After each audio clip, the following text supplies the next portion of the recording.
ba kayo ng bagong paandar na recipe for your next party or family reunion? Naku, wag na kayong ma-stress dahil eto na ang kasagutan sa problema ninyo. Ang crab sticks with glazed zucchini and carrots recipe ni Mars Katia. So, unahin natin yung crab sticks na tempura. So, crab sticks, flour, egg, and of course, the breadcrumbs. Alright. Fry ko na yung iba. Sure.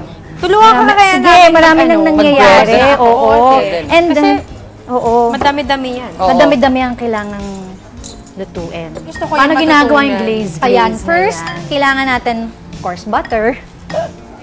Ayan. True. Yun, Okay. so butter. So, butter. Okay. Nilagay ko na yung carrots. Inuna ko siya kasi siya yung medyo matagal maluto. Anyway, you can choose naman any veggies you Vegetable, like. oo. So, nasa ano mo na yan, palette Nice, kung paano mo Mars. siya palalasahin. Yes.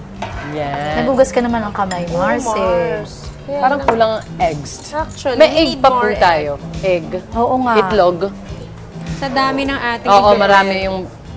Marami to, no? Isang Ay, wala. sako. Ayan, no? Basta Butter lalagyan ng muna. ano, Butter. carrots, zucchini. Zucchini. Nakakasosyal naman yung Super. zucchini. Japanese, ano. Of course, always with salt and pepper every time na mag-a-add kayo. Saka parang bigla na uso yung zucchini. Dati pepino lang tayo.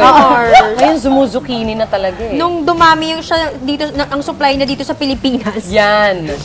Nagkasabay yata sila nung cream dory eh. Correct. Sumikat silang bongga. Sumikat sila. True. At Nice, masarap Mars. naman at parang walang tinik. Oo. Diba? Daling kainin. Ngayon, tamad na ang mga tao maghihimay. Oo nga, no? Mas madali nga naman. Tsaka na pag may bagets, di ba? Actually, lalo na mga baget, minsan bet nila yung lasa Gusto ng nila isda. fish. Yung anak ko, fish din. Mukhang Talaga, fish. good. Kasi hindi nga manguya yung karne. Oo nga So, naman. At ayaw niya ng sabaw. Ah. Weird, di ba? Ayaw niya ng sabaw. So, isda Okay, na lang so, talagang kasagutan, ano? Nilagay ko na yung orange, yung juice ng orange, and the Orange zest. Now, eto, last ko na yung honey. Kasi syempre, Wow. diba, mabilis masunog pag ano. Oh. So, ihuli na lang natin. Hinuhuli ko palagi yung honey. Yung honey. Oh, wow. Maraming That's a lot health of honey. benefits ang honey. Guys. Totoo yan. Sa ubo, sipon. True, sa Sore boses. throat, oo. Yes. Okay, so i-ano lang natin siya ng konti. Now, ang gagawin ko naman yung sauce nung tempura. Okay, we have sweet and sour. Meron naman nabibili ng mga sweet and sour na. Oo. Corn syrup.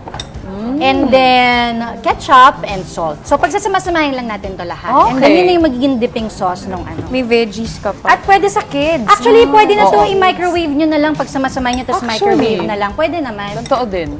Or ano, bake. Pwede ba? Yung Or sauce? any dipping sauce na gusto niyo. Matagal Pwede pa. rin naman may Japanese mayo. Uy, ang sarap ng Japanese I mayo. love Ang sarap. Japanese QP. mayo. Yan. Ay, panalo yan.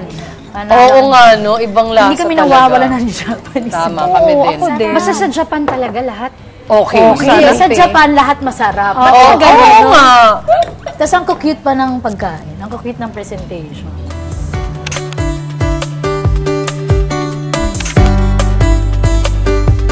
So good. Nice one, Mars! Ang sarap na matamis! Masarap na matamis na may orangey. Ang sarap ng gulay bigla. Lalong sumarap ang gulay. Tikman ko na yung crab stick.